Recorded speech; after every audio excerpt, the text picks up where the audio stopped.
sejak manusia dapat mencatat dan menghitung di atas batu, kayu dan juga daun. Seiring perkembangan ekonomi ataupun perkembangan pedagang Venesia, maka pencatatan pun menjadi semakin baik. Pada tahun 1494, seorang ahli matematika bernama Luca Pacioli menjelaskan tentang sistem pertemuan berpasangan atau sistem kontinental kepada Leonardo da Vinci. Sistem tersebut digunakan sejak zaman Babilonia untuk membagi catatan IPA menjadi dua bentuk, yaitu bentuk debit dan juga kredit. Lalu revolusi yang lain terjadi saat revolusi industri pada abad ke-18 di Inggris. Manajer pabrik melakukan penghitungan dan pencatatan agar dapat memastikan efektivitas produksi dan juga dapat menetapkan harga jual barang. Lalu muncullah sistem yang bernama sistem akuntansi, yaitu akuntansi manajemen atau manajemen accounting, dan juga akuntansi biaya atau cost accounting. Lalu Amerika, seiring perkembangan sistem akuntansi di negaranya, melahirkan sistem akuntansi yang bernama Anglo-Saxon. Di Indonesia sendiri, yang saat itu dijajah oleh Hindia Belanda, menggunakan sistem akuntansi yang bernama sistem kontinental atau sistem tatam. Nah, jadi di sini aku bakal jelasin pengertian dari akuntansi. Nah, akuntansi ini adalah sistem informasi dari suatu kegiatan ekonomi yang dilakukan oleh organisasi ataupun suatu perusahaan. Nah, tujuannya itu adalah untuk mengidentifikasi dan juga menghasilkan suatu pelaporan keuangan. Dan di mana si pelaporan ini tuh bisa digunakan untuk mengambil keputusan di kegiatan-kegiatan perusahaan lainnya. Nah, selanjutnya ada pemakai informasi akuntansi. Nah, akuntansi sendiri kan tadi adalah laporan keuangan yang dimiliki oleh suatu perusahaan atau organisasi. Nah, ada beberapa pihak di mana mereka itu yang berhak untuk mengetahuinya. Dan dibagi jadi dua, yaitu pihak internal dan juga pihak eksternal. Kalau pihak internal itu ada pemilik perusahaan, di mana dia itu bertujuan untuk mengetahui di mana nanti biaya produksinya itu harus berapa yang dikeluarinnya. Terus habis itu yang kedua ada manajer. Dimana manajer ini kan punya kewenangan untuk mengoperasikan perusahaan. Jadi dia berhak untuk mengetahui penanganan akuntansi. Terus yang kedua ada pihak eksternal. Dimana pihak eksternal ini ada kreditor, terus habis itu pemerintah, terus habis itu ada juga karyawan dan juga masyarakat. Nah, kita ini seorang pelajar yang itu masuk ke dalam masyarakat. Kita berhak untuk mengetahui suatu akuntansi di perusahaan atau organisasi. Spesialis akuntansi. Benar-benar spesialis akuntansi terbagi menjadi 9. Di sini saya akan menyebutkan 3 contoh benar-benar spesialis akuntansi. Yang pertama, akuntansi keuangan. Akuntansi keuangan yaitu akuntansi yang berkaitan dengan proses pencatatan transaksi dan pelaporan data dari kegiatan perusahaan. 2. Akuntansi biaya. Akuntansi yang berhubungan dengan perencanaan, penetapan, dan pengendalian biaya produksi dari bahan mentah menjadi bahan yang sudah jadi. 3. Akuntansi pendidikan. Akuntansi yang berhubungan dengan kegiatan pembelajaran dan pengembangan akuntansi pendidikan. Profesi akuntan.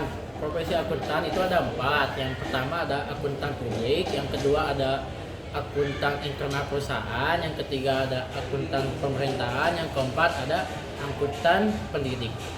Etika profesi akuntan. Menurut Ikatan Akuntan Indonesia, etika profesi akuntan itu ada 5. Yang pertama itu etika kepribadian, yang kedua ada etika kecakapan profesional, yang ketiga ada etika tanggung jawab kepada klien, yang keempat ada etika tanggung jawab kepada rekan seprofesi, yang kelima ada etika tanggung jawab lain.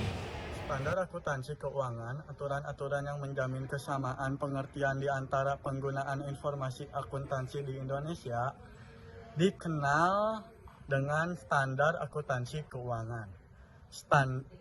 Standar akuntansi keuangan merupakan himpunan prinsip, prosedur, metode, dan teknik akuntansi yang mengatur penyusunan laporan keuangan, khususnya yang ditunjukkan kepada pihak ekstern seperti pemegang saham, kreditor, investor, dan bank.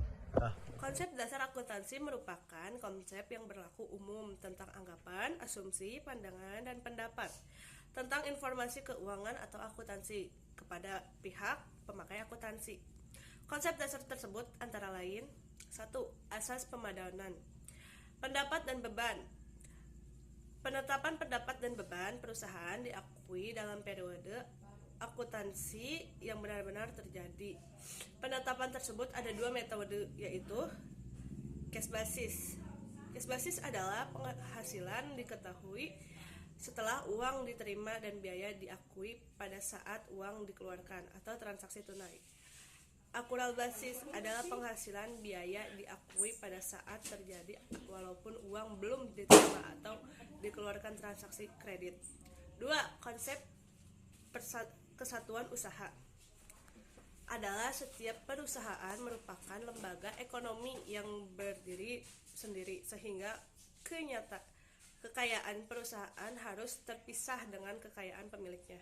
3. Konsep kesinambungan atau going concern.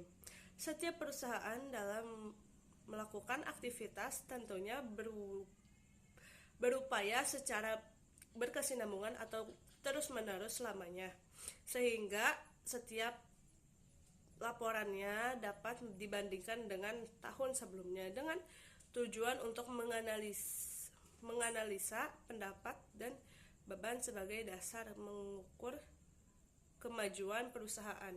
Informasi akuntansi yang berkualitas: 1. Dapat dimengerti, 2. Relevan, 3. Dapat dipercaya, 4. Nilai prediksi, 5. Feedback, 6. Tepat waktu, 7. Konsisten, 8. Materiality, 9. Keseimbangan, manfaat, dan biaya. Dasar hukum akuntansi di Indonesia. Di Indonesia, kewajiban setiap perusahaan melakukan pembukuan didasarkan kepada 1. Undang-Undang Nomor 16 Tahun 2000 tentang orang atau badan usaha yang melakukan kegiatan usaha atau pekerjaan yang bebas. Di Indonesia wajib menyelenggarakan pembukuan. 2. Undang-Undang Pajak Tahun 2000 Pasal 8 Ayat 1-12 mewajibkan perusahaan menyelenggarakan pembukuan perusahaan sehingga diketahui hak dan kewajibannya. 3.